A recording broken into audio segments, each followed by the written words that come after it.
지금 최근에 여러 기업들에서 다 언어 모델들을 도입을 하고 있어요. 일단 먼저 내부에서 사용하기 위해서 도입하려는 그런 수요가 굉장히 많고요. 실제로 이런 조사들이 좀 된 건데 이게 그 제네이아이에 관련돼서 어떤 리포트에서 나오는 내용인데요. 그 내부적으로 최소한 62%에서 60% 정도는 뭐 텍스트 요약이나 아니면은 기업에 있는 지식을 뭐 관리하는 그런 측면에서 언어 모델을 사용할 의사가 있다. 라고 이제 얘기를 하고 있는 거죠. 네. 근데 아직은 이제 보시면은 인터널하게 사용하는 게 좀 더 많고요. 엑스터널 페이싱으로 외부 사용자들한테 서비스를 제공하는 측면에서는 아직 이 정도까지는 많이 사용할 생각은, 의향은 하게 됩니다. 40% 정도, 내부로는 한 60% 정도를 지금 도입을 하고 있고, 실제로 이제 많이 사용이 되고 있죠. 그 점점 이제 커머셜 애플리케이션에도 어떤 일부로 포함이 돼서 나가고 있습니다. 이제 마이크로소프트 빙처럼 이제 검색 엔진이라든가 아니면 이제 업무용 메신저인 슬랙 그리고 이제 스낵 같은 데도 다 챗봇들이 들어가 있어요. 그래서 언어 모델들이 들어가지 있지 않은 어떤 소프트웨어를 찾아보기가 더 힘들 정도가 되었어요.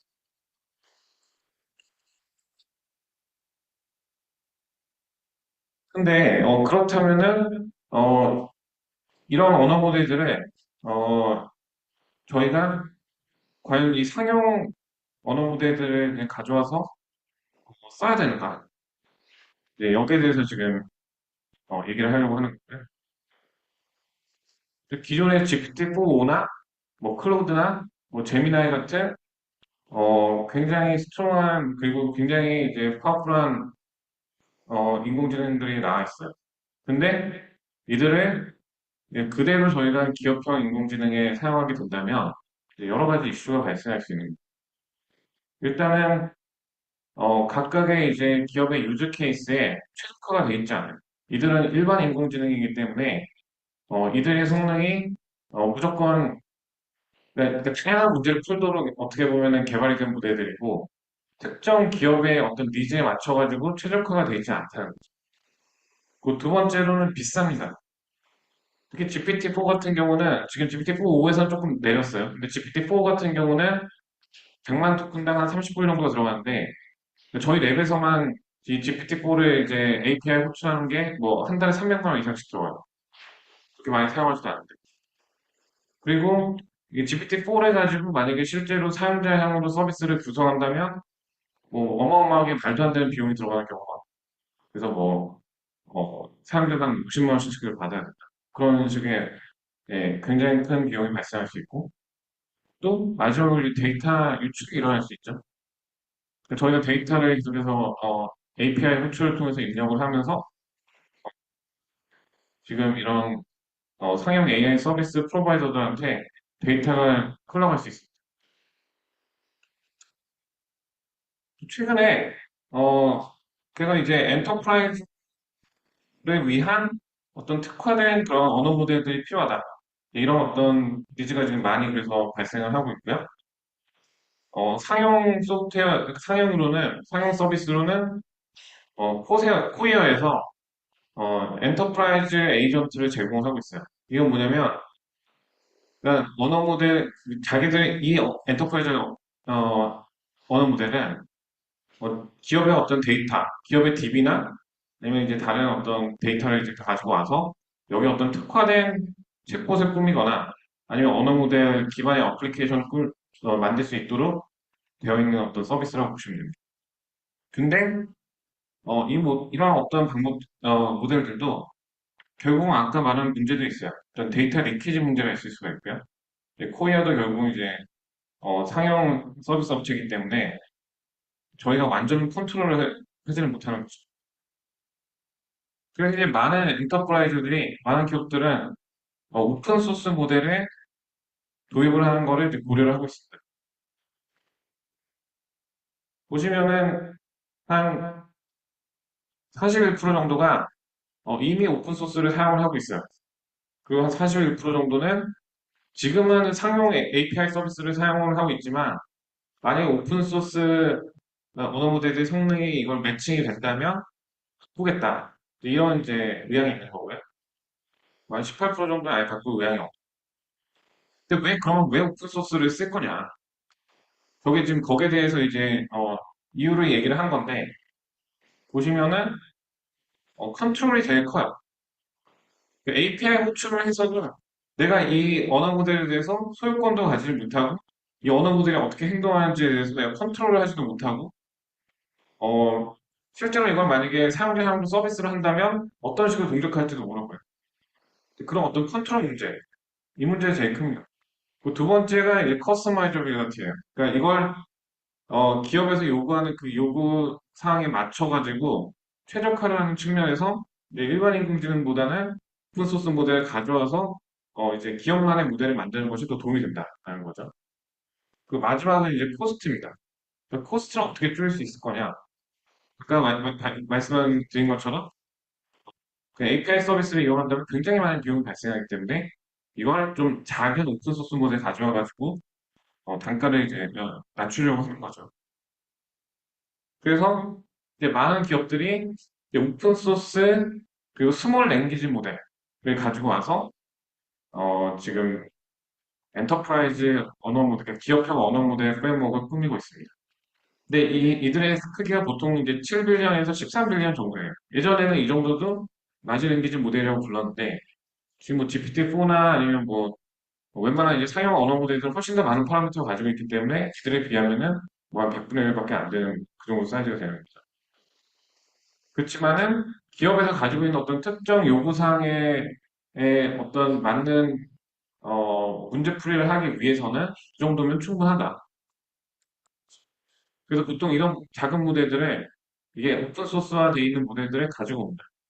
이게 마이크로소프트나 뭐 구글이나 이런 데서도 자기들이 가지고 있는 큰 모델이 있지만 작은 모델들을 또 릴리즈를 또 같이 해줘요. 오픈소스로. 예, 이렇게 오픈소스 릴리즈를 하는 모델들을 가지고 와서 이제 도메인 어댑테이션을 하는 거죠. 이게 주어진 어떤 문제 도메인, 만약 우리가 반도체 관련해서 어떤 기업형 언어 모델 프레임워크를 구축한다면 반도체 데이터 학습을 해야 될 거고 그 안에서 또 태스크가 있습니다. 태스크. 어떤 특정 문제풀이. 나는 수요 예측을 하고 싶다. 그럼 수요 예측을 하는 모델을 추가적으로 학습을 시켜야 되죠. 그건 도메인과 태스크에 대해서 이제 추가적으로 이제 학습을 하는 부분이 필요하고요. 이렇게 만든 모델을 실제로 서비스를 할 수가 있어야겠죠. 이 서비스하는 것도 그냥 모델 그냥 만들었다고 해서 자동으로 그냥 이거 그냥 쓸 수 있는 게 아니고 모델을 서빙하기 위한 플랫폼이 또 필요합니다. 그리고 이 모델을 좀 더 저렴하고 효율적으로 서빙할 수 있는 플랫폼도 필요하고 그 유저들이 많이 들어온다면 그 유저들을 다 대응할 수가 있어요. 그래서 이런 어떤 어, 오픈 소스 기반의 기업형 언어 모델 프레임워크들이 많이 최근에는 구축이 되고 있다. 그래서 이제 기업적 언어 모델들은 어, 보통 이제 주어진 도메인과 아까 말씀드린 것처럼 어떤 특정 문제 도메인과 그다음에 특정 태스크, 반도체 데이터 그리고 반도체에서 뭐 수요 예측 이런 식으로 도메인과 태스크에 이제 특화가 돼 있어야 되고요. 그리고 기업 내부에 있는 데이터나 기업 외부에 있는 데이터 좀 관련성 있는 데이터를 다 가지고 올 수가 있어요. 그리고 이 전반적으로 시큐리티나 세이프티에 대한 고려가 있어야 됩니다. 시큐리티랑 세이프티는 조금 다릅니다. 개념이. 시큐리티는 데이터 보안 문제.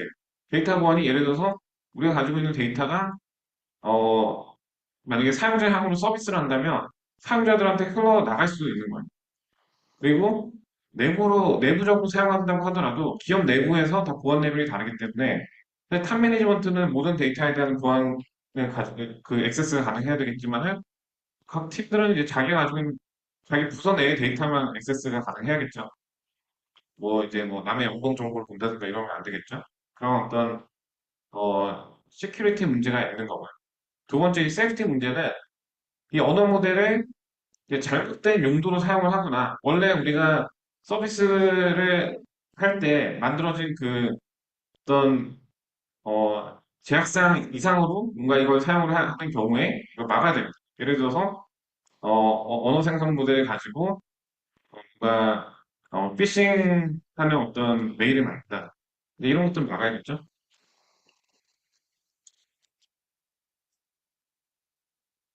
그래서 이제 가장 중요한 거는 처음에는 저희 이 기업형 언어 모델이 주어진 문제를 잘 풀기 위해서 저희가 커스터마이제이션 하는 부분이 굉장히 중요한 거고요. 이제 이걸 위해서는 뭐 두 가지 방법이 있습니다. 하나는 아예 파인 튜닝 없이 리트리버 어그멘트 제너레이션이라고 이때 이제 뒤에 이제 설명된 그런 방법을 통해서 관련성 있는 데이터를 가져와서 답을 하게 만드는 거예요. 두 번째는 이제 인 컨텍스트 러닝이라고 관련된 그런 데이터를 전부 다 처음에 컨텍스트, 프롬프트로 주게 됩니다. 근데 이 두 가지 방법들은 어느 정도의 한계는 있어요. 이 두 가지 방법으로 해서 이제 저희가 원하는 성능이 나오지 않을 수 있기 때문에 결국은 특정 태스크나 도메인에 대해서 추가적으로 언어 모델을 학습하는 과정이 무조건 필요합니다. 근데 이때 언어 모델을 거대 언어 모델 아무리 이게 스몰 랭귀지 모델이라고 하더라도 뭐 7빌리언이나 13빌리언 정도 크기를 학습을 하더라도 GPU가 꽤 많이 들어가요. 그래서 이거 어떤 소규모 기업에서 가지고 있는 인프라 가지고는 학습을 하기 힘들 경우가 많이 발생합니다. 그렇기 때문에 조금 더 파라미터 효율적인 방법으로 학습을 하는 방법들이 필요해요.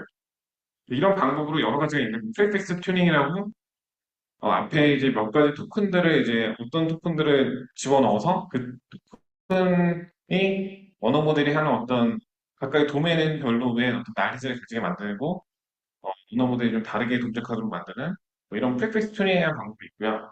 네, 로라라고 좀 더 이제 로우랭크 매트릭스, 그러니까 뭐 간단히 말해서 좀 적은 수의 파라미터를 학습을 함으로써 학습에서 더함으로써 특정 도메인에 대한 어떤 지식을 가지게 만드는 그런 방법이 있고요.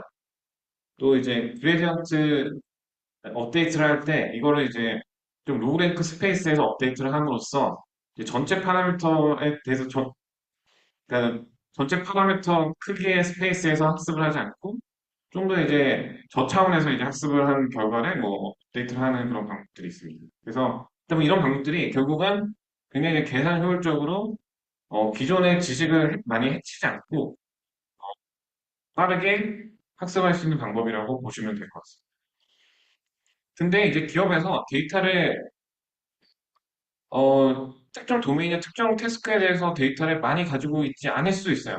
뭐 어떤 기업들은 데이터를 굉장히 많이 가지고 있는데 어떤 기업들은 그만큼 이제 데이터를 많이 가지고 있지 못할 수 있습니다. 그러면 그거 어떻게 해결을 해야 되냐?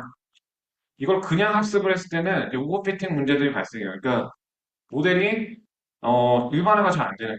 주어진 어떤 데이터를 가지고는 데이터에 대해서 정확한 답을 내는 건 잘하는데 조금 다른 어떤 질문이 들어오거나 조금 다른 어떤 태스크가 들어왔을 때 잘 못하는 문제가 발생합니다. 그래서 이런 것들을 해결하기 위해서 저희가 이제 데이터를 좀 어그멘테이션을 사용할 수 있어요. 데이터 어그멘테이션이라는 거는 데이터 수를 좀 뻥튀기를 시키는 거예요. 그 어떤 가상의 데이터를 만들어서 이걸 좀 더 많이 만드는 거고요. 그래서 이쪽으로 이제 저희 뭐 연구실에서도 많이 연구를 하고 있고, 이제 사람들이 많이 연구를 하고 있는데, 그래서 이제 어떤 시드 데이터를 먼저 줍니다. 그러니까 기업에서 가지고 있는 데이터를 주면 그 데이터를 가지고 언어 모델 가지고 패러프레이징을 해요. 근데 이거를 이제 추가적으로 외부에서 어떤 지식을 가져와서 패러프레이징을 할 수 있고요. 또 패러프레이징을 하는 게 아니고 뭔가 이제 그 언어 모델에 노이즈를 주는 형태로 실제로 패러프레이징을 하지 않고 어, 또 비슷한 효과를 얻게 하는 그런 방법도 있습니다. 그래서 어쨌든 데이터가 부족하기 때문에 데이터를 좀 더 증강할 수 있는 그런 방법들이 필요하다. 그리고 이제 기업에서 가장 이제 필요한 거는 그 기업에서 가지고 있는 그 데이터를 잘 활용해서 뭐 주어진 문제를 잘 푸는 건데 이걸 위해서 가장 중요한 어떤 기술이 리트리버 어규멘트 제너레이션이라고 볼 수 있습니다. 리트리버 어규멘트 제너레이션은 어, 기업 내부에 있는 데이터, 뭐 예를 들어서 기업 내부에 다양한 데이터가 있겠죠. 이미지 형태일 수도 있고, 비디오 형태일 수도 있고, 아니면 뭐 다양한 어떤 다큐멘트 형태일 수도 있어요. 이런 것들을 주어진 쿼리에 대해서 가장 주어진 질의에 대해서 가장 관련성이 높은 애들만 가지고 와서 이제 답을 하는 거죠. 이런 것들을 가능하게 해주는 것이 리트리버 오그멘트 제너레이션이라고 보시면 되고요. 근데 두 가지가 있습니다. 이게 데이터를 어디서 가져올 건지에 따라서 데이터를 내부에서 가져올 수 있고요. 아니면 데이터를 외부에 있는 어떤 웹이나 아니면 뭐 위키피디아나 또 외부 DB에서 가져올 수 있어요. 그래서 이 두 개를 다 종합해가지고 어, 주어진 질의에 대해서 다 응답을 할 수 있으면은 그냥 기존의 어떤 스태틱한 언어 모델보다는 좀 더 잘 동작을 하겠죠. 이게 언어 모델의 문제가 이 언어 모델이 어, 학습된 데이터 안에서만 이제 질의응답을 할 수 있다는 건데, 계속해서 이제 새로운 데이터들이 나오고, 뭐 뉴스가 새롭게 나오고, 업데이트된 정보들 있잖아요. 이 업데이트된 정보들이 있을 때마다 그때그때 도 반영하기는 힘들기 때문에 이런 식으로 관련성 있는 이제 데이터를 가지고 와서 검색을 해서 찾아가지고 와서 답을 할 수 있도록 만들면 좀 더 유용하겠죠. 그래서 이 오픈소스로는 라마인덱스라는 그런 프레임워크가 가장 많이 사용되고 있습니다. 근데 그러면은 이거 어떤 식으로 이 다양한 데이터들을 저희가 검색해가지고 가지고 올 거냐. 이걸 하기 위해서 이제 인베딩 모델들이라는 게 있어서 오디오 데이터나 비디오 데이터나 텍스트 데이터처럼 이제 다양한 모달리티의 어, 데이터들을 이제 각각 인베딩하는 그런 모델들이 존재를 합니다. 그럼 이걸 어떤 벡터로 표현할 수 있는 거예요. 비디오도 벡터로 표현할 수 있고 다큐멘트도 벡터로 표현할 수 있고 뭐 오디오도 벡터로 표현할 수 있고 그래서 이들을 벡터 DB라는 곳에 벡터 형태로 저장을 하게 됩니다. 그러면 이제 언어 모델의 어떤 질의가 들어왔을 때 그 질의를 또 벡터화하고요. 쿼리도 벡터화가 되는 거고. 이 벡터화된 그 질의를 가지고 이 벡터 DB에서 가장 관련성 높은 어떤 데이터 인스턴스를 찾는 거죠. 찾아서 걔들을 가지고 와서 이들을 언어 모델의 앞에 보통 이제 붙여줍니다. 언어 모델의 앞에 이제 어떤 이니셜 프롬프트 형태를 붙여주고 근데 이제 그 다음에 이제 질의응답을 할 수 있게 하는 거죠. 그런 형태로 이제 리트리버 어규멘트 제너레이션이 이루어진다고 보시면 되고요. 근데 이 리트리버 어규멘트 제너레이션이 아직은 갈 길이 멀어요. 그래서 GPT-4나 아니면은 뭐 지금 클라우드 같은 데에서도 실제로 GPT-4에서도 제가 실제로 이게 리트리버 어규멘트 제너레이션 자사인지 테스트를 해보면 뭐 예를 들어서 어, 뭐 이런 문제를 시켰어요. 그러니까 제가 최근에 썼던 논문들을 다 요약을 해봐라. 이런 식으로 시켰는데 일단 검색 자체를 잘못해가지고 그래서 제가 쓴 적이 없는 그런 논문들이 막 나옵니다. 할루시네이션이 일어났어요. 한 번도 그 다큐멘트 자체를 잘못 가져오는 경우가 그냥 그두 번째는 다큐멘트를 제대로 가져왔어도 그 다큐멘트를 언어 생성을 할 때 반영을 하지 않는 경우가 있어요. 저 보시면 잘 보시면은 2024년에 일어난 일이고 아직 일어나지 않는 일인데 거기에 대해서 뭔가 리트리버를 해가지고 와서 잘못된 걸 가지고 와서 언어 생성하는 그런 게 볼 수 있습니다. 그래서 어, 보통 리트리버 어그멘트 제너레이션은 두 가지 오류가 있습니다. 두 가지 오류가 크게 발생할 수 있는데 첫 번째는 관련된 다큐멘트 자체를 잘못 가지고 오는 거예요. 예를 들어서 이제 마이클 펠프스가 어디서 태어났냐라고 하면 마이클 펠프스에 대해서 뭔가 이제 난리를 가지고 올 건데 이때 마이클 펠프스에 대해서 가져올 게 아니고 뭔가 다른 걸 가져오면 이게 지금 보시면은 어디서 태어났는지에 대한 건데 얘는 뭐 수영 선수고 뭐 와이프는 뭐 니콜 존스 이런 관련성 없는 데이터를 가지고 오게 된다면 주어진 질문에 대해서 답을 잘 못하겠죠. 그러니까 첫 번째로 가지고 올 때 데이터나 좀 관련성 있는 높은 데이터를 제대로 가지고 와야 돼요. 근데 이걸 잘 못하는 경우가 많이 있어요. 그리고 그 다음에는 관련성 있는 걸 제대로 가지고 오더라도 관련성 있는 그 지식을 텍스트를 생성할 때 제대로 반영을 해야 됩니다. 그러니까 답을 생성할 때 반영을 안 하는 경우가 있어요. 그냥 무시하는 경우가 있어요. 얘를. 다 문서는 제대로 가져와. 그래서 이걸 제대로 했는지 안 했는지를 저희가 평가를 하는 어떤 베리파이어가 필요해요. 이게 틀렸는지 맞았는지. 그래서 그 틀렸는지 맞았는지 베리파이어를 가지고 만약에 잘못됐다. 그러면 다시 다큐먼트를 검색하게 만들거나 아니면 다시 언어를 생성하게 만들는 거죠. 이제 이런 방법을 통해서 좀 더 정확도 높은 어, 정답을 이제 답을 생성을 할 수 있다는 거죠. 똑같은 질의에 대해.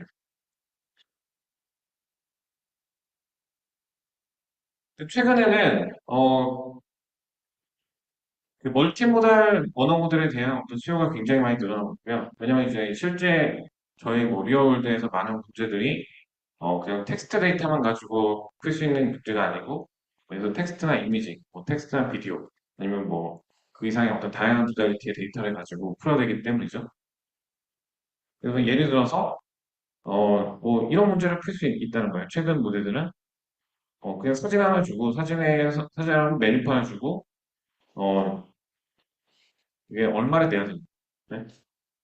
그러니까 우리가 그냥 그래서 만약 이런 기능이 저희 모바일 폰에 탑재가 돼 있으면은 사진을 쭉 찍으면서 내가 이거 얼마 내야 될지를 확인해 볼 수 있겠죠. 알아서 계산해 주겠지만. 그럼 이게 지금 맥주 한 병당 6불이니까 그 맥주가 두 병 있으니까 이거 11불이다. 이런 어떤 어, 시각 인식과 언어적 리즈닝을 이제 동시에 할 수 있는 이제 그런 모델들이 이제 멀티모달 언어 모델이라고 볼 수가 있고요. 근데 멀티모달 언어 모델들이 기업에서는 이미지 모달리티만 다뤄야 되는 게 아니고 더 많은 모달리티 그러니까 기업에 있는 많은 데이터들이 어떤 테이블 형태로, 표 형태로 저장이 돼 있어요. 그래서, 기업 내부 데이터베이스에 있는 대부분의 데이터도, 테이블 형태고요. 그러니까 테이블 형태의 데이터를 잘 표현할 수 있는 어떤 데이터 인코더가 필요합니다. 네, 그걸 가지고 인코딩을 한 결과를 가지고 잘 질의응답을 할 수 있는 모델의 학습이 필요합니다. 또, 당연히 이제 많은 경우는 이미지나 비디오 형태로 존재를 하겠죠. 그리고 타임 시리즈 형태의 데이터도 많이 있어요. 시계열 형태의 데이터도 많이 있어요.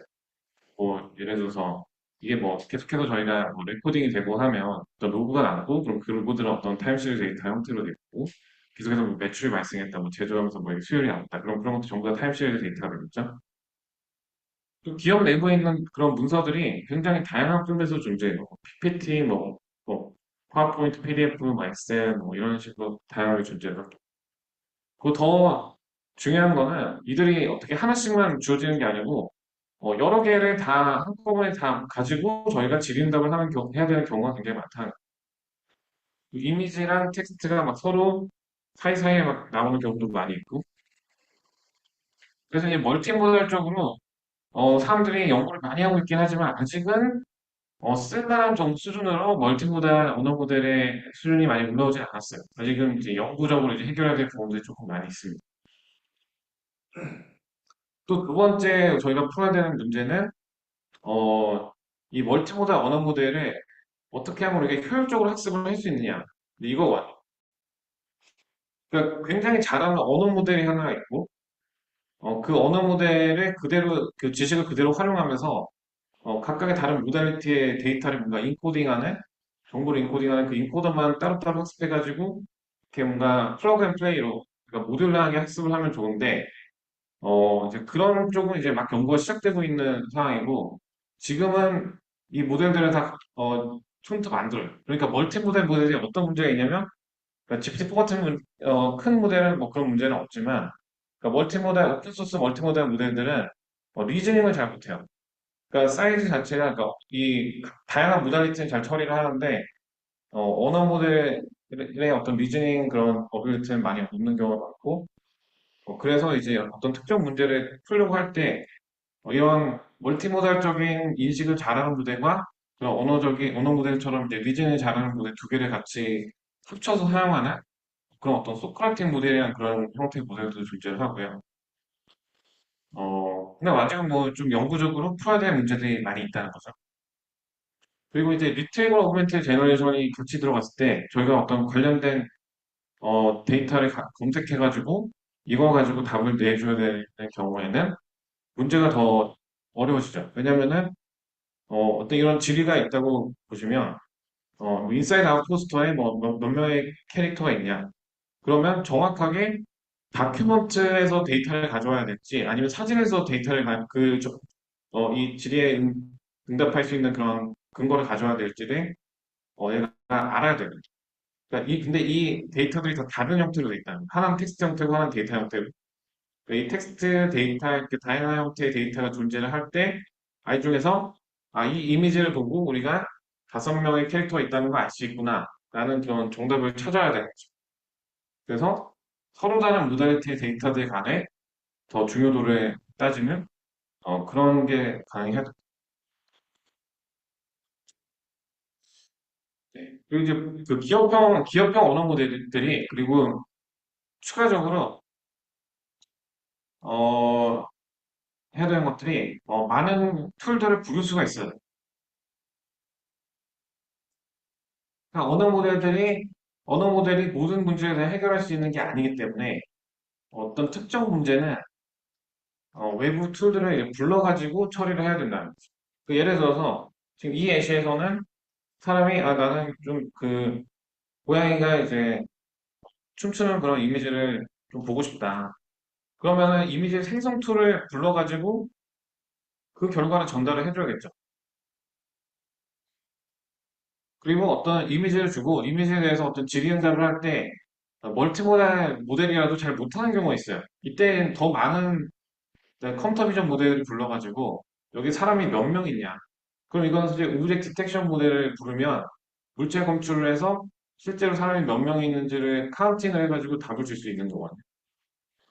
근데 그때는 외부의 스페셜리스트 모델인 컴퓨터 비전 모델을 불러서 그 답을 생성을 해야 되는 거죠.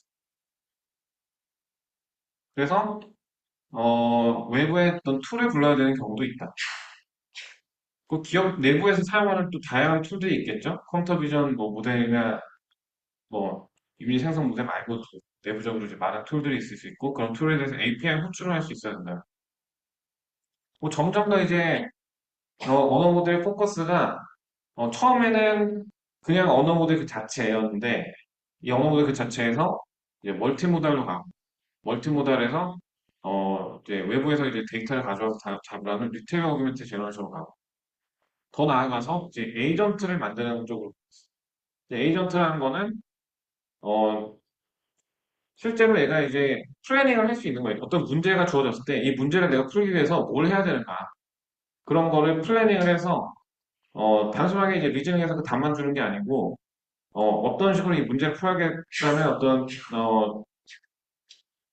플랜을 만듭니다. 그 이 플랜을 만든 것에 따라서 자기가 액션을 취해요.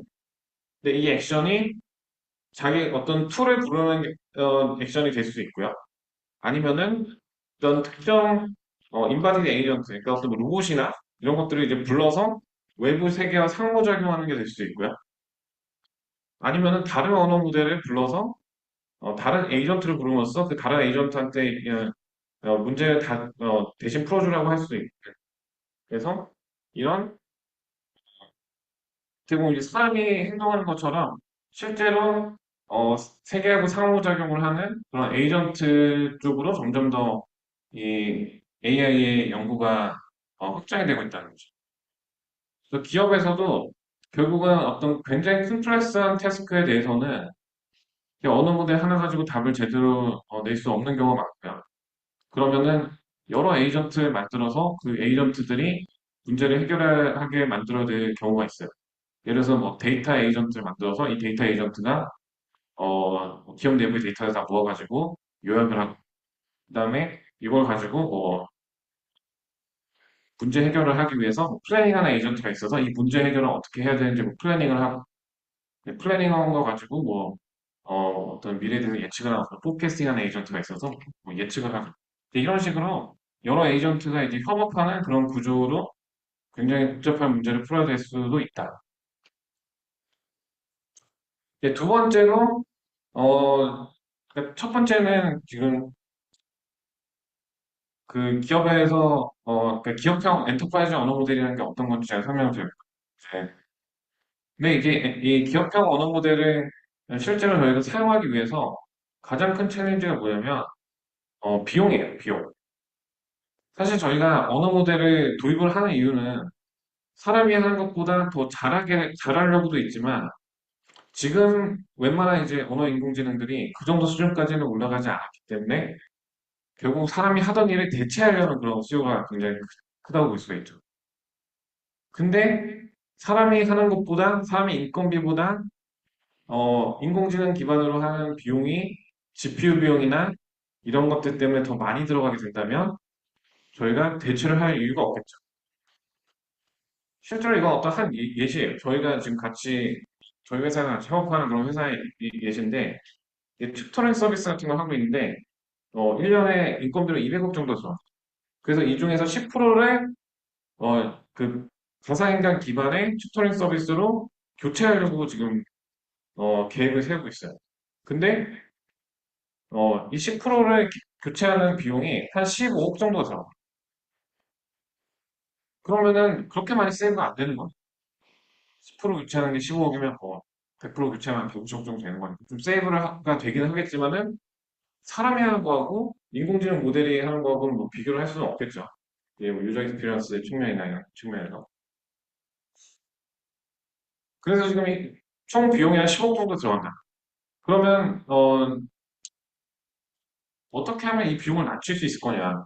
이게 지금 가장 큰 핵심. 지금 기업형 인공지능이나 기업형 언어 모델의 어, 실제로 서비스를 제공하고 있는 쪽에서는 이 비용을 낮추는데 굉장히 포커스를 하고 있어요. 그럼 저희가 언어 모델 가지고 이제 오프라인의 기업형 언어 모델 가지고 실제로 들어가는 비용을 줄이기 위해서는 어디서 줄여야 되냐? 이제 두 군데서 줄일 수가 있습니다. 하나는 언어 모델을 학습하는 데서 줄일 수가 있어요. 그러니까 트레이닝을 좀 더 효율적으로 하게 만들면 비용이 좀 줄어들어요. 그리고 두 번째는 이제 모델의 학습된 모델을 실제로 서비스에 투입을 해서 서빙할 때 좀 더 효율적으로 하면 당연히 비용이 줄어들겠죠. 이 두 가지가 합쳐져서 이제 전반적인 어떤 효율성을 저희 얘기를 할 수 있는 거고 전반적으로 비용이 어느 정도 들어가는지를 얘기를 할 수 있는 거죠. 근데 지금 트레이닝에서는 한 30%, 서빙이 한 70%의 지금 비용이 들어간다고 보시면 돼요. 예전에는 사람들이 뭐 개발하고 연구 개발하고 이런 것들을 많이 했기 때문에 트레이닝 쪽이 훨씬 더 컸어요. 근데 최근에는 실제로 서비스하는 쪽이 너무 많아지면서 서빙 이피션시를 높이는 데 사람들이 많이 집중을 하고 있어요.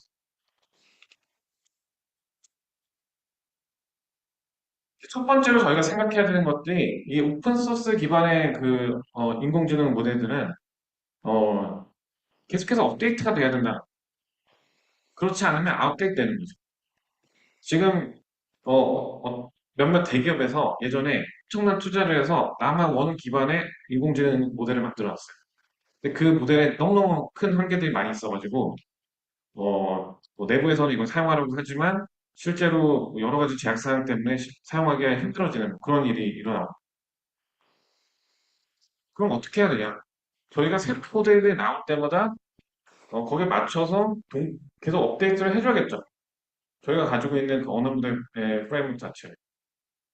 근데 기업형 언어 모델 프레임워크라는 것이 언어 모델 그 들어가는 얘는 어떻게 보면 엔진 같은 거라고 볼 수가 있는 거고요. 반도체에선 칩 같은 거라고 볼 수가 있고 이것만 교체가 된다고 해서 저희가 그냥 갈아 끼울 수 있는 그런 형태가 아닌 거죠. 많은 경우에 더 재학습을 해야 됩니다. 이제 멀티모달 모델을 잘 동작하게 만들기 위해서 저희가 멀티모달 인코더들에서 재학습을 해야 될 수도 있고요. 그리고 특정 도메인과 태스크에 대해서 잘 문제 해결을 잘하기 위해서 이 주어진 도메인과 태스크의 데이터에 재학습을 해야 될 수도 있어요. 그리고 이 데이터를 검색해오는 리트리버도 재학습을 해야 됩니다. 리트리버 오그멘트 제너레이션을 위해서. 그러니까 다양한 모듈들이 새로운 언어 모델이 나올 때마다 다시 업데이트가 돼야 됩니다. 음.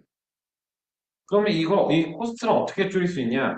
이제 두 가지 방법이 있어요. 하나는 학습을 전체 데이터를 가지고 하는 게 아니고 이 데이터를 압축하는 거예요.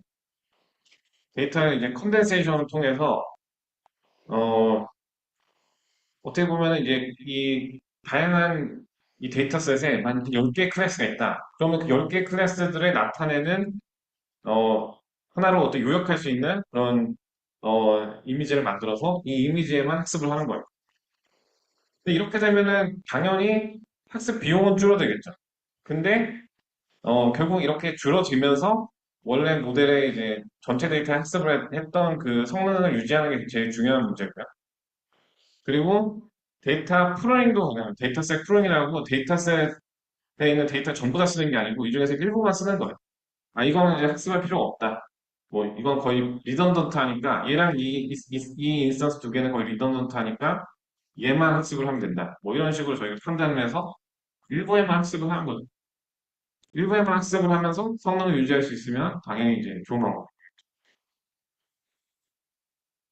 근데 이건 이제 학습 에피션시를 높이는 거고, 그럼 저희가, 모델을 서빙하는 그런 데 들어가는 비용이 더 많이 들어간다고 했는데, 그럼 서빙하는 비용을 어떻게 줄일 수 있냐?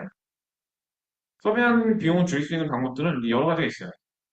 첫 번째는 이제 프로닝이라고 이 거대한 모델의 가지치기를 하는 거.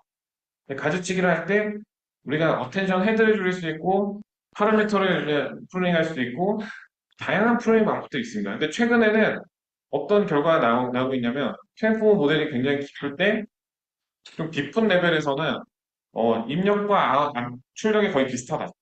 그러니까 굉장히 이제 리던던트한 레이어들이 많이 존재한다는 거죠. 이게 중복되는 레이어들이 많이 존재하기 때문에 한두 개 정도는 한 10%에서 20% 정도는 없애도 성능이 유지가 된다. 그러니까 최근에 그러니까 일단은 그 저희가 추론의 속도를 빠르게 만들면 비용을 무조건 낮출 수 있습니다. 왜냐하면 추론의 속도가 빠르다는 거는 그만큼 똑같은 정답을 생성을 할 때 GPU를 그만큼 덜 쓴다는 소리이기 때문에 원가가 줄어드는 거죠. 그래서 저희가 이 속도를 이제 빠르게 만들려고 하는 그런 시도들이 많이 되고 있어요. 시스템적으로 그러니까 이 모델하고 아니 모델이나 알고리즘하고 상관없이 여러 가지 이제 시스템적 컴퓨터 시스템적인 그런 부분을 최대한 최적화를 해서 이거 빠르게 만드는 기술들이 많이 나오고 있고요. 그래서 실제로 VLLM이라고 이제 언어 모델 서빙을 할 때 항상 쓰는 프레임워크가 있어요. 이제 그런 오픈 소스 프레임워크도 존재를 하고요. 근데 여기에 이제 지금 이 기술들이 다 들어가 있는 거고. 그래서 이런 기술들을 가지고 사업을 하는 그런 회사들도 있습니다. 그래서 지금 애니스케일이라는 데가 있고 투게더 AI라는 데가 있어요. 여기 둘 다 지금 그 기업 가치가 다 1조 5천억 넘어가요. 근데 이제 매출은 뭐 한 200억밖에 안 되는데 밸류에이션 그 정도 되고요.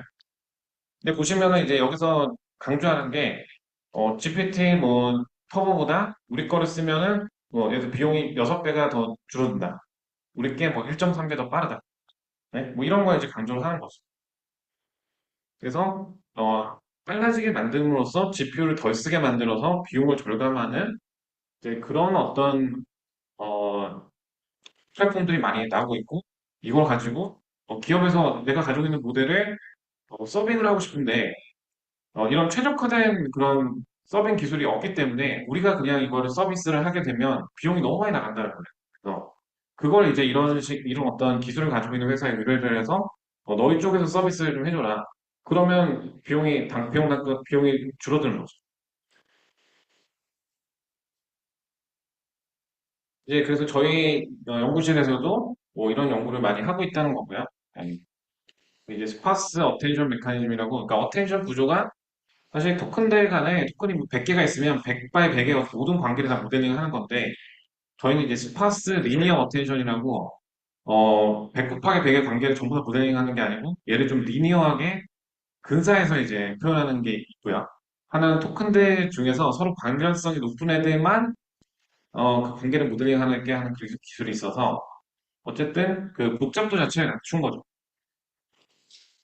그래서 이런 방법을 쓰면 기존의 어떤 어텐션 커널에 비해서 37배가 빨라지고 그리고 VLLM이랑 엔드-투-엔드 디코딩 프레임워크에 비해서 한 3배 이상 빨라집니다. 굉장히 좋은 기술이에요. 저희가 이번에 CLPR 가서 데모를 할 건데 어쨌든 속도를 많이 빠르게 만들고 속도가 3배가 빨라진다는 거는 그만큼 GPU를 3분의 1밖에 안 쓰는 거니까 GPU 단가 3분의 1로 줄어든다는 거. 이게 37배가 실제로 빨라지게 된다면 비용이 37분의 1로 줄어드는 거예요. 그러니까 굉장히 좋은 기술이죠. 또 최근에 지금 언어 모델에서 그리고 특히 이제 기업형 언어 모델에서 이제 중요한 부분은 컨텍스트 사이즈를 키우는 거. 컨텍스트라는 건 이제 언어 모델이 이제 들어왔을 때 그 앞에 여러 가지 막 붙이죠. 저희가 붙이고 막 이게 그 뒤에 가서 보시면 알겠지만 시스템 프롬프트라는 것도 있어요. 그러니까 이 언어 모델이 이 문제를 잘 풀기 위해서 막 주는 가이드라인도 있고, 그다음에 리트리버 어그멘트 제너레이션 한다면 가져오는 다큐멘트도 있을 거고, 그리고 사용자 문제 잘 풀기 위해서 주는 프롬프트도 있을 거고, 인스트럭션도 있을 거고, 이 다양한 것들을 다 가지고 문제를 풀 때 가장 중요한 거는 어느 정도의 데이터를 처음에 우리가 주고 문제를 풀 수 있냐 이거거든. 지금 보통 모델들이 한 64K 정도까지, 그러니까 오픈소스 모델들은 6만 4천 개 정도의 토큰을 다룰 수 있어요. 근데 이 사이즈가 점점 더 커지면 커질수록 더 잘할 수 있다는 거죠. 6만 4천 개가 얼마 안 되는 사이즈예요. 보시면 이게 6만 4천 개라는 게 논문 두 편 올리면 다 끝나요, 거기서. 근데 예를 들어서 저희가 이런 문제를 풀고 싶다. 왜 2024년 AI 컨퍼런스에 나오는 모든 논문들을 가지고 와서 2024년 AI 트렌드에 대해서 보고서를 쓰고 싶다.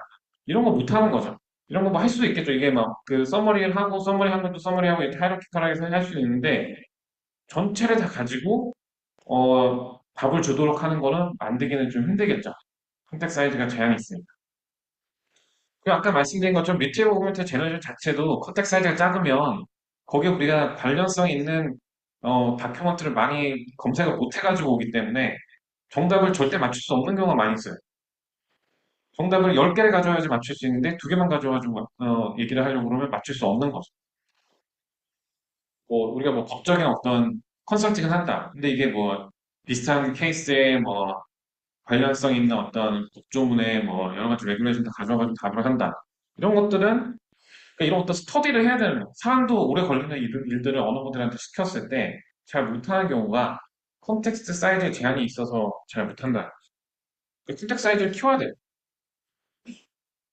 그러니까 지금 언어 모델이 할 수 있는 건 얼마 안 되는 거. 그래서 앞으로 사실 더 잘할 수 있고 사람이 하는 것보다 더 잘할 수 있는데 지금은 이 컨텍스트 사이즈가 작기 때문에 메모리가 작기 때문에 못하는 거. 그래서 저희 뭐 연구실이나 저희 회사에서는 이 언어 모델의 컨텍스트 사이즈를 키우는 거에 굉장히 집중을 하고 있고요. 근데 언어 모델 컨텍스트 사이즈를 키우려는 여러 가지 시도들이 되고 있는데 뭐 하나가 예를 들어서 계속해서 그런 토큰들이 들어오면 토큰들을 계속 슬라이딩을 하면서 앞에 있는 걸 없애고 뒤에 있는 거를 그냥 가져가는 그런 어떤 방식들이 있습니다. 근데 이런 방식으로 하면 당연히 까먹겠죠? 앞에 들어갔던 거를. 근데 저희가 이번에 제안한 거는 뭐냐면 이 중요도를 가지고 중요한 애들은 킵하고 안 중요한 애들은 이빅션에서 이빅션을 하되 그러니까 좀 이게 기술적으로 설명이 좀 힘든데 어쨌든 최대한 엑스포넨셜하게 중요한 애들을 기억을 해가지고 가져가도록 만들 중요도가 높은 애들은 킵하고 중요도가 낮은 애들은 버리고 그런 식으로 해서 컨텍 사이즈를 굉장히 키울 수 있어요. 메모리 이 어떤 한계 이상. 그래서 저희가 이걸 가지고 한 2밀리언 정도까지 컨텍 사이즈를 들렸고 그러면 한 책 한 권 정도가 들어가요. 근데 이것도 아직은 적죠. 그러니까 이 방법을 사용해서 저기 무한대까지 사실 늘릴 수가 있는데 또 이거 말고 또 어떤 문제가 있냐면 이 트랜스포머 모델에 포지셔널 엔코딩이라고 앞에 들어가는 게 있는데 이게 일반화가 잘 안 됩니다. 이게 자기가 본 길이의 컨텍스트에만 잘 동작을 하고 자기가 못 본 길이의 컨텍스트 들어오면은 답을 잘 못해요. 그런 이슈가 있어가지고 그것까지 다 해결이 된다면 제 생각에는 지금 나오는 언어 모델들 컨텍스트가 거의 무한대가 될 수 있어서 사람이 못하는 많은 일을 할 수 있을 거다. 지금은 그렇지 않다 이거죠. 근데 제가 이제 기업에서 지금 하는 게 결국은 이런 거예요. 단순 반복 작업 이런 것들만 하고 있는 거죠. 사람이 그냥 대체할 수 있는 쉬운 거, 네? 뭐 별로 리스크 없는 거. 근데 컨텍스트 사이즈가 커지면은 기업에 있는 데이터 전체를 보고 앞으로 이제 우리가 가야 될 방향, 비즈니스 어떤 모델에 대한 제시 이런 것도 가능해질 수도 있다는 거죠. 그럼 네, 이건 일단 그 뭐 기업형 언어 모델에 어떤 한계가 존재하고 어떤 문제를 우리가 풀어야 되는지를 얘기를 한 거고요. 그러니까 사실상 언어 모델 제가 봤을 때는 그냥 아직은 시작이에요. 지금 언어 모델이 어, 거대 언어 모델이 할 수 있는 것들이 굉장히 많은데 기술적인 한계들, 아직 극복되지 못한 기술적인 한계들 때문에 사실 잘 못하고 있는 그 정도까지. 그래서 이게 인공지능이 뭐 하는 게 뭐가 있냐, 뭐 그냥 단순 반복 작업이나 하는 거 아니야 이렇게 얘기를 할 수 있는데 저는 그렇지 않고 인공지능이 사람이 못하는 많은 걸 할 수 있다. 뭐 그렇게 생각을 하고 있습니다. 그래서 사람은 뭐 예를 들어서 2024년에 나온 모든 논문을 다 읽고 그걸 가지고 서머리를 할 수 없고 그런 건 절대 불가능하죠. 근데 거대 언어들은 컨텍스트 사이즈만 제대로 커지면은 아니면 뭐 여러 가지 어떤 좀 클레버한 저희가 프롬프팅을 통해서 충분히 그건 해결할 수 있다. 네, 그리고 다음에 저희가 또 굉장히 고려해야 될 부분이 근데 아직은 좀 간과되고 있는 부분이 이 시큐리티랑 세이프티입니다. 시큐리티는 결국은 이런 거야. 이 우리 데이터가 흘러가거나 아니면 데이터가 오히려 우리가 서비스적인 입장에서 유저들한테 우리의 데이터가 흘러가거나 아니면 유저의 데이터가 우리한테 흘러가거나 이제 이런 것들이 어떤 문제가 될 수 있는 거고 아니면 뭐 이 안에 어떤 공격을 누군가 어태커가 공격을 해서 시스템 자체를 잘못 동작하게 만든다든가 아니면은 시스템 프롬프트를 훔친다든가 모델을 훔친다든가 그러니까 굉장히 다양한 어떤 공격들이 있을 수가 있어요. 이건 어떤 다른 분야가 존재합니다. 시큐리티 분야. 이 인공지능 시큐리티 분야 따로 존재하고 이제 굉장히 많은 것들이 존재하는 거고. 세이프티는 뭐냐면 결국은 모델이 우리가 의도하지 않은 대로 동작을 하는 게 세이프티 이슈라고 볼 수 있겠죠. 이게 뭔가 바이어스된 얘기를 하거나 아니면은 뭔가 좀 폭력적인 이미지나 아니면 뭐 성적인 이미지를 이렇게 생성한다든가 이제 이런 것들이 다 어떻게 보면 문제가 되는 거죠. 그 데이터의 어떤 유출은 두 가지가 있어요. 하나는 유저의 데이터가 지금 오너 모델 서비스 프로바이더한테 흘러가는 그런 케이스예요. 이런 경우는 사실 뭐 많이 알고 있죠. 뭐 삼성에서 GPT-4 쓰다가 뭐 내부적으로 막 그 기밀 정보를 GPT-4에 넣어서 이게 흘러갔다. 아니, 오픈 AI는 우린 사용 안 한다고 얘기는 하고 있어요. 그러니까 우리는 근데 사용 안 하는데 킵한다. 30일 동안 킵한다. 30일 동안 킵하면 뭐 제3자가 와서 공격해서 빼갈 수도 있고 어떤 일이 일어날지 모르죠. 그리고 실제로 학습을 안 하는 건지 하는 건지 알 수 없죠. 이미 흘러갔는데. 그래서 실제로 챗GPT가 굉장히 센서티브한 유저 데이터가 흘러간 거를 해킹으로 누가 해킹해가지고 빼갔다 이런 이슈가 있었어요. 이걸 가지고 있기 때문에. 그리고 모델의 사이즈가 커지면 커질수록 아니 내가 이거 학습했어도 뭐 그냥 트레이닝 데이터로 사용한 거 아니야? 어차피 이건 생성한 모델이니까 다르게 답을 하는 거 아니야? 라고 생각할 수 있는데 지금 최근에 나온 연구 결과가 뭐냐면 모델의 사이즈가 커지면 커질수록 메모라이제이션도 잘한다. 뭐 60% 이상까지 이제 기억하는 경우도 있다. 주어진 어떤 데이터의 질에 대해서. 네. 그러면은 이런 어떤 데이터 유출을 어떻게 우리가 풀어야 되느냐? 일단은 데이터 유출을 방지하기 위한 여러 가지 그런 팔러시를 잘 만드는 게 중요한 거죠. 그래서 데이터 로스 프리벤션 팔러시 같은 거를 만들 수가 있어요. 그래서 먼저 데이터를 분류를 해요. 아, 이건 기밀 문서야. 이건 그냥 아무나 액세스해도 되는 문서고, 뭐 이건 뭐 이 팀에서만 뭐 액세스할 수 있는 문서야. 이런 식으로 문서를 일단 분류를 해야 되고, 그다음에 데이터 인크립션을 사용할 수 있어요. 데이터를 그냥 쓰는 게 아니고 암호화할 수 있어요. 뒤에 가서 좀 설명 더 드릴게요. 그리고 데이터 로스 프리벤션 팔러시들을 잘 만들어서 최대한 데이터가 이제 흘러가는 상황이 됐을 때 예를 들어서 툴 같은 걸 사용해서 아 이건 커스터머 다큐먼트에 대해서 이거 리뷰 좀 해줘라 라고 했을 때 아 이건 커스터머 다큐먼트는 흘리면 안 되는 정보니까 너 올리면 안 돼 라고 이제 센서티브 데이터다 라고 이렇게 또 알람을 띄워주는 거죠. 이런 어떤 툴을 사용해서 막을 수도 있어요. 그리고 이 시스템 자체가 공격에 취약하지 않도록 계속해서 업데이트 해주는 거죠. 알려진 외부 공격에 대해서 방어할 수 있도록 계속 업데이트 해주는 것도 중요하고 그리고 결국은 이제 사용하는 사용자들을 이제 잘 교육을 시켜야 됩니다. 그래서 데이터가 그냥 애초에 흘러가지 않도록 잘 파르시를 만들고 그걸 따르게 만드는 거죠. 근데 좀 더 이제 더 이펙티브한 방법으로는 데이터를 그냥 쓰는 게 아니고 뭔가 평어로 쓰는 게 아니고 아무나 해석할 수 있는 평어가 아니고 뭔가 이런 식으로 암호화를 하는 거죠. 근데 이 암호화가 사실 호모모픽 인크립션이라고 어떤 개런티가 있는 암호화가 있는데 이건 그냥 간단한 형태예요. 그냥 저 예시를 들고 온 건데 이모지로 바꾸는 겁니다. 예를 들어서 지금 인크립션 해야 되는 우리 뭐 그 문장이 뭐 22 piece 뭐 professional cosmetic maker 뭐 이런 식으로 돼 있으면 이거 그냥 이모지 비싸게 생긴 이모지를 바꾸는 거예요. 바꾼 다음에 얘들은 어떤 거를 의미하는지 이렇게 써주고 그 다음에 이걸 가지고 문서를 바꿔요. 그러면 사람들이 언어 모델 쪽에서 이게 흘러오는 걸 봐도 이게 뭐가 어떻게 되고 있는지는 모르겠죠. 그렇지만은 언어 모델은 이 문제를 풀 수는 있습니다. 이게 다루던 이들의 관계를 잘 유출을 해가지고 풀 수는 있어요. 그렇지만 보는 사람 입장에서는 이게 무슨 의미인지는 잘 모르겠죠. 저 인크립션하고 디크립션하는 키가 없습니다.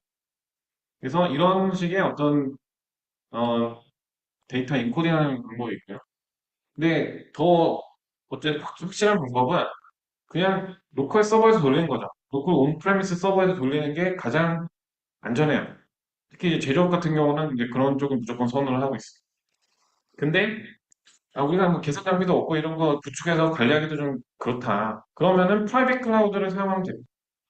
그래서 우리 회사만 사용할 수 있는 클라우드를 이 클라우드 서비스 프로바이더한테 받아서 얘들을 믿고 맡기는 거죠. 여기. 뭐 당연히 그럼 데이터 유출 같은 거는 책임을 지겠죠. 이 회사 쪽에도.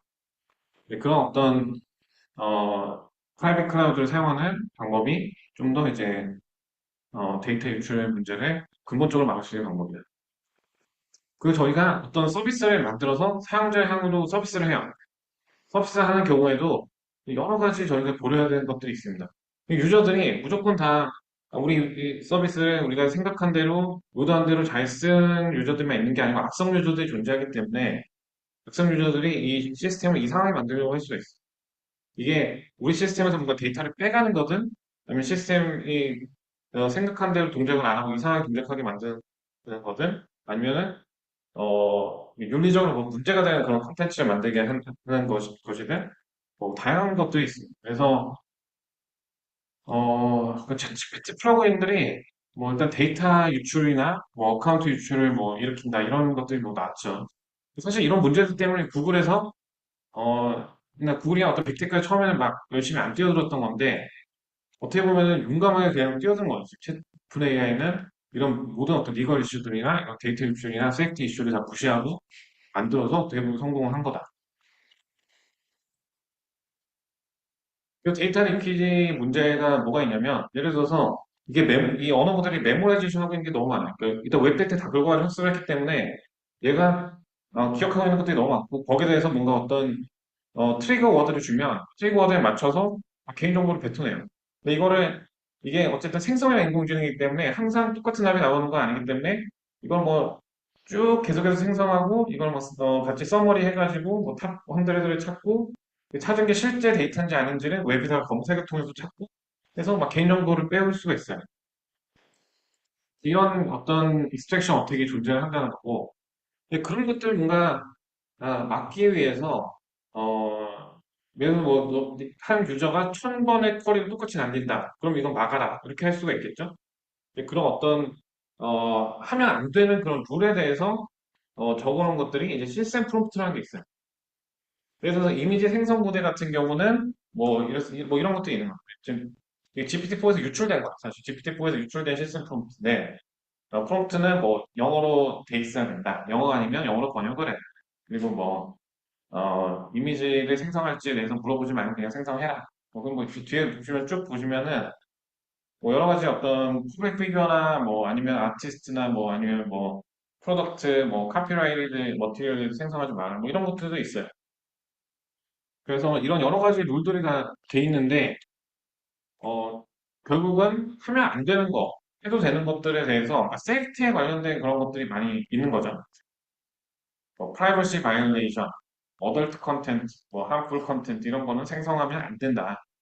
그리고 일리걸한 액티비티를 뭐 하면 안 된다. 얘가 좀 뭔가 멜웨어 생성하려고 해서 우리 시스템 공격하려고 한다. 이러면은 못하고 막아라. 네, 이렇게 되는 거죠. 네. 그래도 이거를 뭐 우회하는 방법도 있습니다.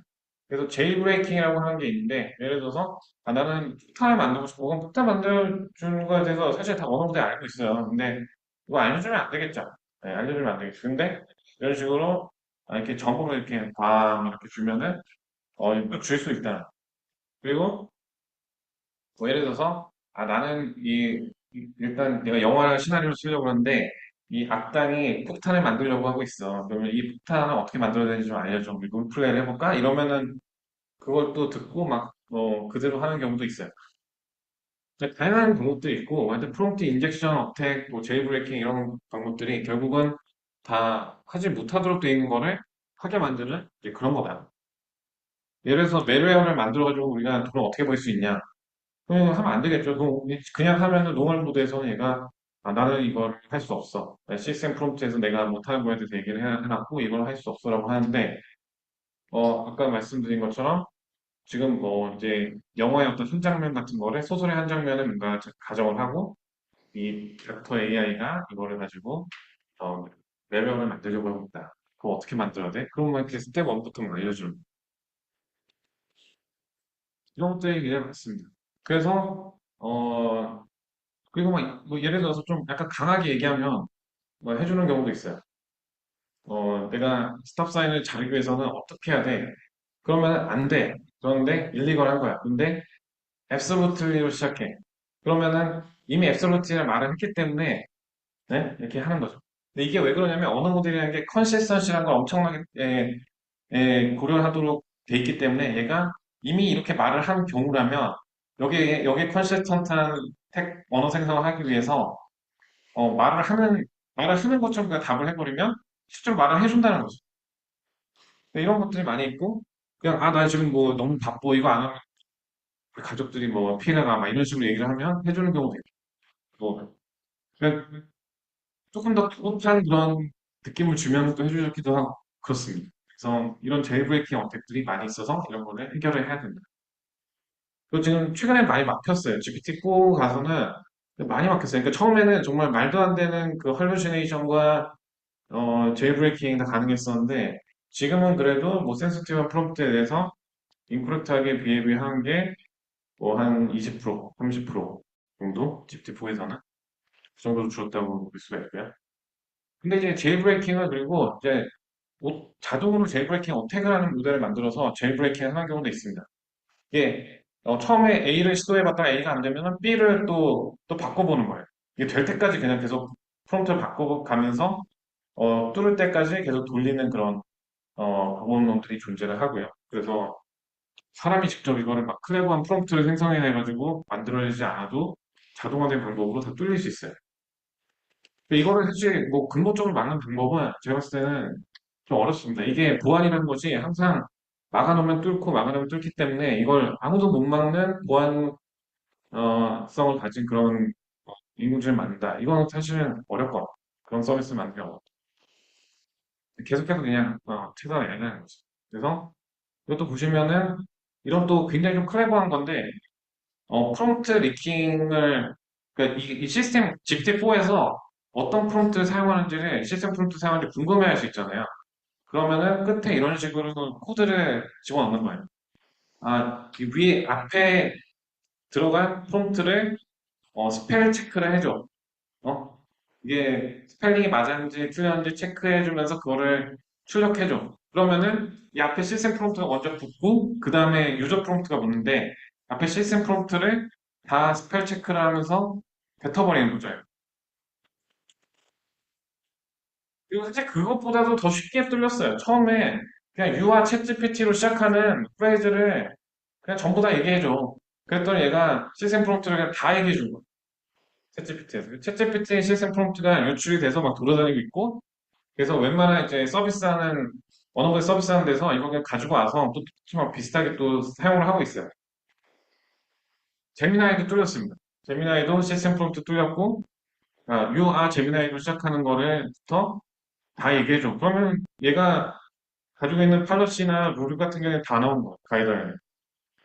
그럼 어태커가 이 가이드라인 보고 이 가이드라인 공격하는 그런 시스템을 만들 수 있겠죠. 가이드라인 위에서 뭔가 할 수 있는. 그리고 아까 말씀드린 것처럼 언어 모델은 굉장히 앞에 얘기한 거하고 최대한 컨시스턴트하게 얘기하려고 지금 하기 때문에 앞에 계속 틀린 소리를 하면 틀린 소리를 하게 돼요. 그래서 뭐 CIA가 뭐 존 F 케네디를 암살했다 막 이런 식으로 계속 틀린 소리를 하면 뒤에 가서 계속 이제 미스인포메이션을 이제 만드는 그런 어떤 곳으로도 바뀔 수가 있다. 원래는 그러면 안 되는데. 그럼 이거 어떻게 막을 거냐? 지금 문제가 뭐냐면 그 시스템 프롬프트가 들어가도 유저 프롬프트에서 이거를 오버라이드를 할 수 있는 거예요. 시스템 프롬프트가 먼저 앞에 붙고 그럼 유저 프롬프트에서 앞에 있는 거 무시해. 아니면 앞에 있는 거 그냥 출력해줘. 이런 식으로 무시할 수 있는데, 이 다음에 서비스 프로바이더가 다시 집어넣는 거야. 이거는 유저가 컨트롤할 수 없기 때문에 마지막에 이런 걸 집어넣어. 아, 너 다시 기억해라. 너는 리스판서블 챗GPT고 함프라이나 미스리딩 컨텐츠 생성하면 안 된다라고 하면 마지막 거를 더 이제 얘가 고려를 해서 앞에 건 또 다시 또 무시하고 이걸 또 이제 또 열심히 보면서 제대로 이제 답을 하려고 할 수 있다는 거죠. 근데 이게 뭐 완벽한 그런 방법은 아니에요. 어쨌든 그래서 이런 아무리 가이드라인 많이 줘도 뭐 우리가 막 여러 가지 뭐 페르소나를 막 바꿈으로써 예를 들어서 너 무함마드 알리처럼 얘기해라. 그리고 뭐 무슨 막 갑자기 그런 식으로 페르소나 주면 얘가 톡식한 그런 언어 생성을 할 때가 있어요. 근데 보시면은 히틀러라고 너 히틀러다 하면은 인종차별적인 발언을 막 해서 0.50% 정도의 경우에 보시면 사람마다 조금 달라요. 리차드 닉슨 같은 경우는 히틀러만큼 좀 톡식한 언어 생성이 되고 호자이 같은 그냥 정치인이 아닌 경우에는 그냥 좀 톡식한 언어 생성이 안 되고 이런 식으로 톡식 컨텐츠 크리에이션을 하게 만들 수가 있고 이걸 사실은 좀 사람이 생각하는 거에 좀 온라인을 시키기 위해서 보통 이제 reinforcement learning with human feedback 같은 걸나 아니면 human preference에 대해서 direct preference optimization 같은 걸 통해서 사람이 더 선호하는 정답을 내는 쪽으로 학습을 시킵니다. 그걸 통해서 최대한 사람이 가지고 있는 밸류하고 온라인을 시키는 거예요. 그런 식으로 이제 온라인을 시키는 경우가 많이 이런 그럼 여러 가지 시큐리티나 세이프티랑 관련해서 우리가 여러 가지 리스크가 있는데 그 리스크를 그러면 어떻게 우리가 잘 디펜스를 할 수 있냐? 레드팀이라는 방법이 보통 일반적이고요. 이건 우리가 어태커라고 상정을 하고 내부에서 어택을 하는 팀을 둬서 이게 레드팀의 그 어태커의 그 역할을 수행을 하는 거죠. 이렇게 어택을 수행한 거에 대해서 얘가 막는 거예요. 그런 식으로 우리가 이런 게 있을 수 있으니까 자, 네, 그래서 뭐 디펜스를 하는 거죠. 근데 이것도 이제 사람이 하는 게 아니고 최근에는 이제 자동으로 이건 저희가 룸샤벤저지만 같이 하는 건데 어태커 LM을 만들어서 이 어택하는 언어 모델이 계속해서 막 어택을 하도록 만들어요. 주어진 타겟 언어 모델을 우리가 원하는 대로 막 어택을 하게 계속 만들고 얘는 자동으로 해서 어떻게 되는 거죠? 그러면 자동으로 어택되는 거에 대해서 그 디펜스 하도록 쓰게 돼요. 뭐 이런 것들이 이제 뭔가 이 근본적인 해결책은 아니지만 또 그럼 어떻게 하면은 사람의 생각하는 밸류가 가장 온라인되어 있는 거를 만들 거냐. 이게 지금 엔트로픽 같은 경우에는 컨스티튜셔널 AI라고 결국 이제 시스템 프롬프트 같은 거죠. 시스템 프롬프트 같은 거에 얘가 무조건 지켜야 되는 것들 그런 것들을 가지고 있잖아요. 근데 이건 시스템 프롬프트로만 존재하는 게 아니고 얘들은 자기가 얘가 지켜야 되는 어떤 밸류들을 따르도록 학습을 시킵니다. 추가적으로. 실제로 어, 정답이 나온 걸 보고 이게 우리가 원하는 답이 나왔는지 안 나왔는지를 보고 원하는 답이 나오는 쪽으로 학습을 시켜요. 그래서 점점 프롬프트 자체를 점점 더 좋은 쪽으로 이게 스냅 크리티심을 통해서 제대로 된 프롬프트를 생성하게 만들고 그러면은 이 경우에는 이런 식으로 오답이 나오는 게 틀린 답을 내는 게 아니고 제대로 된 답을 내게 학습이 되는 거죠. 그럼 이거는 프롬프트로만 주는 것보다 좀 더 강력한 어떤 슈퍼비전이 존재하는 거기 때문에 더 온라인이 잘 되겠죠. 그거 말고 이제 그 시큐리티 측면에서는 저희가 페더레이티드 러닝 같은 거를 또 사용을 할 수도 있고요. 페더레이티드 러닝은 언어 모델들이 클라우드에만 존재하는 게 아니고 로컬에 존재하는 모델과 클라우드에 존재하는 모델이 따로 있어서 약간 시큐어한 정보들은 로컬에서 처리하고 그리고 좀 일반적인 정보들은 이제 클라우드에서 처리하는 이런 식으로 이제 나눠서 처리하는 그런 형태의 방법들이 존재를 할 수 있는 거고요. 근데 이제 언어 모델의 경우에는 페더레이티드 러닝 했을 때 뭐 여러 가지 좀 문제들이 있어요. 그러니까 모델 사이즈가 크기 때문에 이 모델을 그대로 로컬 디바이스에 가져와서 학습을 하기는 힘들고 그러면은 어떻게 해야 되냐? 그래서 뭐 로컬에서는 약간 어댑터만 학습을 하는 경우가 있고요. 큰 모델 파라미터는 그냥 서버에 존재하고 이 서버에 있는 그 모델을 각각 개인 데이터에 개인화시키는 부분만 학습을 하는 경우가 있습니다. 근데 앞으로 저는 이제 이런 연합학습 형태의 언어 모델도 이제 많이 결국은 이게 일반화될 거라고 생각을 하고 있고요. 디바이스에서도 충분히 이제 경량화된 언어 모델을 돌릴 수 있기 때문에 디바이스에서 어느 정도 학습과 그리고 이제 서버 사이드에서 이제 큰 지식을 가진 분들의 이 협업하는 형태의 언어들이 많이 나올 것이다. 네, 이건 근데 뭐 뒤에 뭐 여러 가지 있는데 뭐 시간이 충분한지 모르겠습니다. 그래서 네, 이제 좀 정리를 할게요. 그래서 자동으로 어떤 저희가 뭐 멜웨어 같은 것도 만들어서 시스템의 코드 생성을 통해서 시스템에 어택을 하는 경우도 있는데 이런 거는 이제 조금 뭐 막는 방법도 있다는 거예요. 나무 같은 경우에는 코드 쉘드라는 게 있어가지고 생성된 코드가 실제 뭐 멜웨어로 동작할 수 있는지를 보고 이걸 막는 그런 것들도 존재를 하고 있어요. 그 리트리버 오그멘트 제너레이션도 여러 가지 좀 시큐리티 리스크가 있긴 있어요. 왜냐면 얘가 프라이빗한 다큐먼트에 가져와서 거기에 대해서 답을 하기 때문에 이 다큐먼트 자체가 굉장히 클래시파이드 된 다큐먼트라면은 여기에 대해서 우리가 기업의 어떤 기밀이 유출이 될 수 있는 거죠. 뭐 예를 들어서 우리 회사에 갑자기 뭐 연봉 정보를 빼간다든가 이런 게 가능할 수 있고 그래서 이 다큐먼트에 대해서 클래시파이를 잘해놓고 클래시파이드 다큐먼트는 접근 자체가 안 되게 만드는 게 중요하겠죠, 외부에서. 그리고 유저가 공격을 할 수 있어요. copy and out older text 이런 식으로 해서 그 회사에서 가지고 있는 다큐먼트, 리트리버된 다큐먼트에 대한 모든 정보를 다 꺼내보려고 하는 시도를 할 수도 있어요. 그래서 이런 것들도 아까 말씀드린 것처럼 여러 가지 프롬프트나 아니면은 이런 다큐먼트 시뮬라티 가지고 막는 디펜스 메커니즘이 있어야 되고 그래서 시큐리티 측면에서 고려할 게 사실 많아요. 그래서 기업이 굉장히 기밀 데이터를 어느 모델에서 직접적으로 액세스하게 하는 거는 별로 좋은 생각 아니다. 그리고 이게 외부에서 액세스하게 하는 거는 더욱더 좋은 생각 아니다. 아예 어떤 게 있냐면 웹페이지에다가 이상한 그런 텍스트를 삽입을 해놓고 이게 리트리벌 돼서 내가 생각하는 것처럼 뭔가 동작하게 만드는 경우도 있고 개인정보를 빼오게 만드는 경우도 있어요. 이런 어떤 이게 인다이렉트 프롬프트 인젝션이라고 하는데 지금 많은 경우가 그렇게 하고 있죠. 그래서 웹페이지를 이상한 웹페이지를 만든다면 그 웹페이지가 리트리버 오그멘트 제너레이션을 통해서 검색에 대해서 오면은 내가 원하는 어떤 뭔가를 이제 아이디어를 주입을 하거나 아니면 잘못된 정보를 미스인포메이션을 스프레드 시키거나 뭐 이런 경우가 많이 있어요. 그래서 뭐 이런 여러 가지 시큐리티와 세이프티에 대해서 레드티밍 같은 방법도 있지만 어쨌든 홀리스틱한 어프로치로 다 막아줘야 된다는 거고 이게 오픈 AI에서 가지고 있는 어떤 세이프티를 인슈하는 프레임워크. 근데 너무 온라인된 결과만 원하면은 이게 성능 자체는 떨어져요. 그러니까 항상 트레이드오프가 존재해요. 그래서 얘가 정말 안전하게 가는 것과 답을 잘하는 거는 어, 같지 않을 수가 있다는 그 둘 다 이제 동시에 이제 저희가 목표를 도달하기는 힘들 수도 있다. 그래서 여기까지 일단은 제가 여러 가지에 대해서 오늘 얘기를 했는데 일단 엔터프라이즈 언어 모델에 대해서 얘기를 했고요. 그러니까 기업에서 언어 모델을 도입하는 데 있어서 어떤 챌린지들이 존재하느냐 네, 멀티버 오그멘트 제너레이션, LLM 에이전트, 멀티모달, 그리고 오퍼레이션 코스트 줄이는 거, 또 컨택 사이즈 늘리는 거 이런 것도 있었고 시큐리티와 세이프티 이슈에 대해서 제가 얘기를 했습니다.